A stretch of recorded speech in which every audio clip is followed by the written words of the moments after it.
दोस्तों, देसी इंजन को लाइक और सब्सक्राइब कीजिए, घंटी को भी दबाइए और अपना अगला वीडियो जल्द से जल्द पाइए। प्रिय दोस्तों, अब हम बात करेंगे कहानी की, कथा की, यानी कि स्टोरी की। ये कहानी है एक लोमड़ी की और एक कौवे की। आइए हम कहानी देखते हैं। एकस्य काकस्य मुखे रोटिका आसीत्।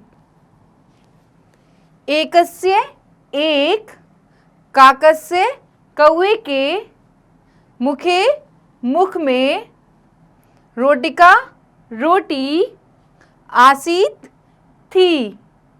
बच्चों, यहाँ पे हम थोड़ी सी इसकी जो व्याकरण है उसके बारे में बात करेंगे। यहाँ पे एकस्य शब्द का प्रयोग इसलिए हुआ है क्योंकि एकस्य काकस्य, एक कौवे के, यहाँ पे के जो चिन्ह है उसका प्रयोग हुआ है और जो के चिन्ह है वो कारक की षष्ठी विभक्ति में प्रयुक्त होता है।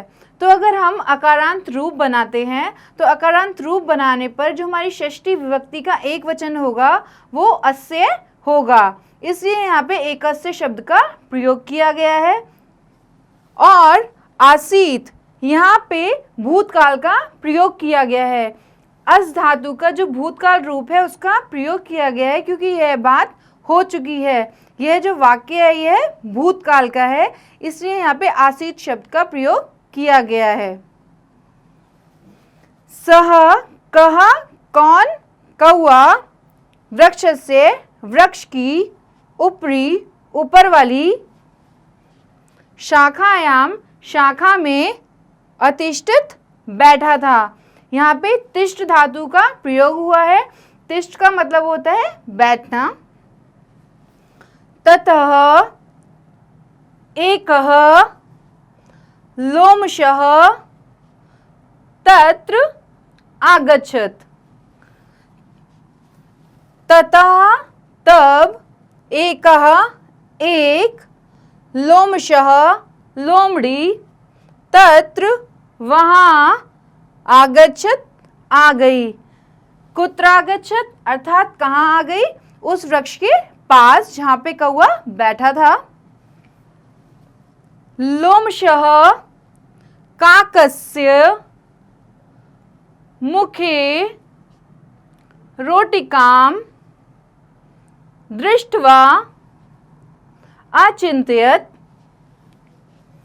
लोमशः लोमड़ी ने, काकस्य कौवे के, मुखे मुख में, रोटिकाम रोटी को, दृष्ट्वा देखकर, अचिंत्यत सोचा,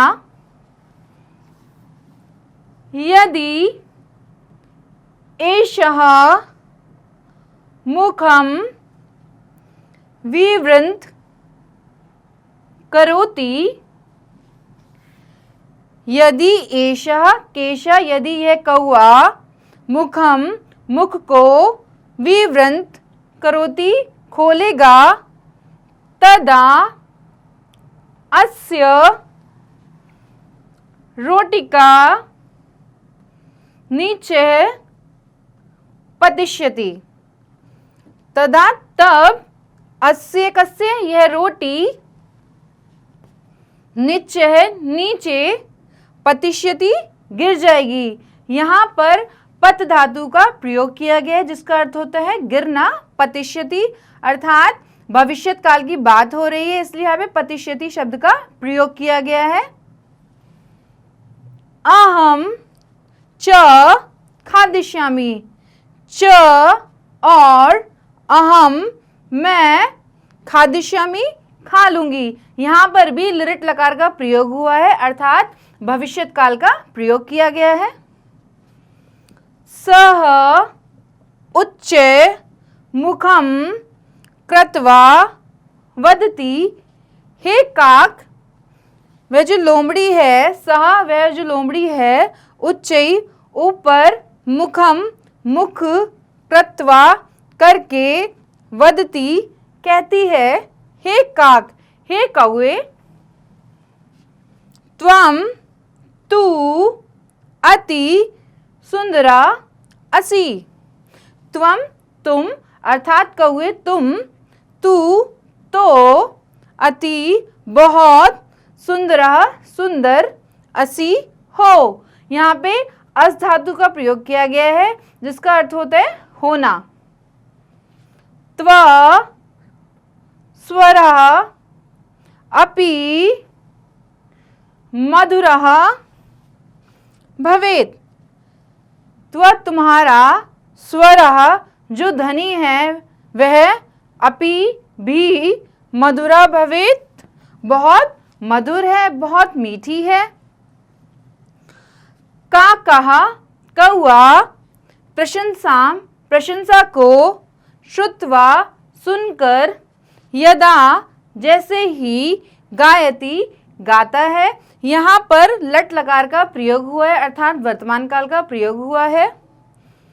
तदा वैसे ही, तस्य तस्य कस्य काकस्य, तस्य उसके, कस्य किसके, काकस्य काका के अर्थात कौवे के, मुखात मुख से। यहाँ पे मुखात के साथ कारक की पंचम विभक्ति का प्रयोग हुआ है क्योंकि मुखात मुख से, जो मुंह से रोटी अलग हो रही है इसलिए स का प्रयोग यहाँ पे किया गया है। मुखात मुख से, रोटिका रोटी, अधः नीचे, पतति गिर जाती है। यहाँ पर पुनः पत धातु का प्रयोग किया गया है। यहाँ पर पत की लट लकार धातु का प्रयोग हुआ है और यहाँ पर पत की लृट लकार धातु का प्रयोग किया गया है। लृट लकार का प्रयोग भविष्यत काल के लिए और लट लकार का प्रयोग हमेशा वर्तमान काल के लिए किया जाता है। लोमशः लोमड़ी, रोटिकाम रोटिका अर्थात रोटी को, खादित्वा खाकर, शीघ्रम बहुत ही तीव्रता से, बहुत ही तेजी से, ततः वहाँ से, पलायन करोती भाग गई। अर्थात जो लोमड़ी थी उसने कौवे के मुंह से रोटी गिराकर और खुद खाकर वहाँ से प्रस्थान कर दिया। हमें इस कहानी से यह शिक्षा मिलती है कि हमें दूसरों की झूठी प्रशंसा से प्रसन्न होकर कुछ भी ऐसा कार्य नहीं करना चाहिए जिससे हमारा कोई नुकसान हो या हमारी हानि हो। हमेशा हमें अपने पर विश्वास करना चाहिए, अपने कार्यों पर विश्वास करना चाहिए और हमेशा अपने विवेक का इस्तेमाल करके, विवेक का उपयोग करके ही अपने निर्णयों का पालन करना चाहिए अर्थात अपने निर्णय लेने चाहिए।